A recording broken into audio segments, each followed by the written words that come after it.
Now, while these data tables are pretty good, they don't always tell us the answer maybe we're seeking. Then we could use something called goal seek. And I've actually used this formula while sitting in a car lot, helping my daughter buy a car. And they're telling me what the payment should be. I'm going, really, guys? This is what we really should be looking at. Before I go any further, I don't know that I'm supposed to do this, but I'm going to format this information here. I'm going to do it in accounting format, although that's not, well, I've got to give it the 2 decimals, don't I? So now let's go back and talk about car loans. The other what if analysis that we can use, and there's actually going to be a couple more. Let's go over to our data tab. Let's grab this what if analysis. We had scenario manager. We'll do that last. Goal seek. Now get this little pop-up window here, and it says that J3 is my active cell. That's not really where I want it. What I want to do is I want to know what my monthly payment for the car is going to be based on, well, let's say I work for the company and they only give me $400.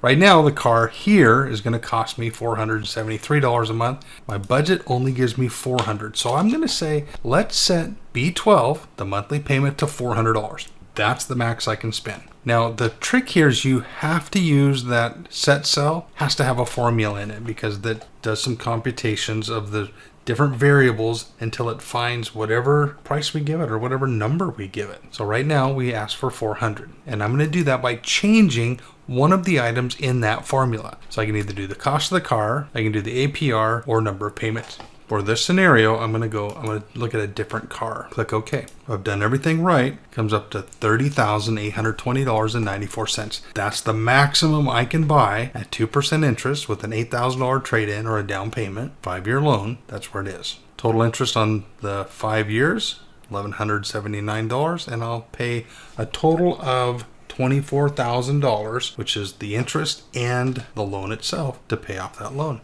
All right, so I'm going to go ahead and click OK. That was it for our goal seek. Pretty simple. Now let's go look at those scenario managers. That's going to be a little bit tougher. So we're going to go scenario. And what we have to do here is we have to build scenarios. So the first one I'm going to build is a best case scenario. So I'll go add, and I'm going to type best case scenario. And I'm going to do that by changing some variables. Cost of the car, trade-in, APR, number of years. I don't need payments. That's a constant. There's always 12 payments to a year when we're looking at monthly payments. Okay, so those other variables I can change. So I'm going to say best case scenario by changing B2 through B5. Make sure it has your name in here, displays the date. That's when the scenario has been built. And I'm going to say OK. Give it a second here to pop up. Now I'm going to set the purchase price for $35,000. In fact, I think all of them are going to be at $35,000. I'm going to keep the trade-in the same, so I'll skip that. And I'm going to change the interest rate. Now that's right now it's at 2%, 0.02. That's 2%. And I'm going to go 2.5. So I think the best case scenario that I'm going to get for interest is going to be 2.25%. And it's going to be on a 4-year loan. So I'm going to change that to 4. Now let's add another scenario. This scenario is going to be the worst case scenario. Again, my changing cells will be B2 through B5. Don't need to change anything in the created by, and I'm going to say OK. For the worst case, I'm still going to go $35,000, but they didn't give me as much for my trade-in. They only gave me $5,000. Probably lucky to get that. However, I'm going to say the interest rate is going to be really high because I don't have really good credit right now, so I'm going to say 6%. That's what they're going to charge me, 6%.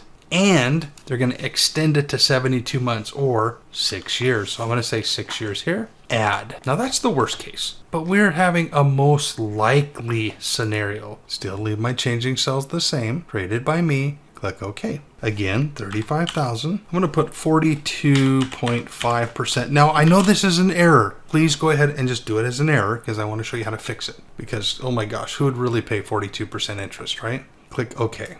Now we have them in here. We have best case, worst case, and most likely case. Now let's click on that most likely case and let's just show it. Oh my goodness. Total interest paid would be $38,000. The loan, $27,000, but I'm going to pay $38,000 in interest over that 60-month payment. Oh my gosh, that's too much. That hurts my feelings. Okay, so let's fix that. So let's go edit and notice it says modified by me, and I'm going to change that.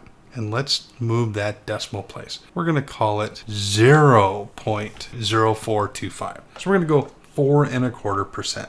Click OK. Now here we go, 38,000 interest, but if we go show $3,000 interest, wow, we just saved ourselves $35,000 in interest over the next couple of years. Way to go. Let's go ahead and see, do I need to resize? No, that looks good. We can go ahead and close this. Now let's say we wanted to run our scenarios. We can go back to our scenario manager, open the scenario manager. We have our best case, worst case, and most likely case scenario. Let's click on summary. Now we're going to have to change our cells here. We don't want the results here. We want to use the monthly payment, total repay, and total interest. So we're going to highlight those three. So the range of B12 through B14. Click OK. Now I have a new sheet that pops up. Let me zoom in. Let's talk about the sheet right now. Here's our current values. Here's our best case, our worst case, and our most likely case scenario. So here's our interest. See that worst case, $5,700, almost $5,800 in interest. Yeah, that's bad. $1,200 would be much better. All right, so let's clean up this sheet. I'm going to get rid of column A, delete. Get rid of row 1, delete. I don't need the notes down here. Let's delete that. Okay, so that one's looking pretty good. Current values, I don't need that. The column C, let's delete that one. B4, I don't know what's in B4. I don't know what's in B5. So let's make it easier for whoever's following along and watching what we're going to do. On this one, I want cost of car. Enter, trade-in. This one was our annual percentage interest, and I could see that over here. The other one's going to be years because it's 4, 6, or 5 years. APR, years. And what do we have for B12? I think that was our monthly payment, because it looks like a monthly payment. It looks like our monthly payment, total repay the loan, total interest paid. Let's go ahead and label those cells as well. Now that I have what I want to read in column A, I'm going to delete column B because I don't need to know these cell references any longer. I already have them, but in Word. So I'm going to say delete. Column A a little bigger. Cost of car, trade-in, APR in years. And then I can look at, is it the best case, worst case, or most likely case scenario for our company? Let's save the workbook. I'll meet you on the next video.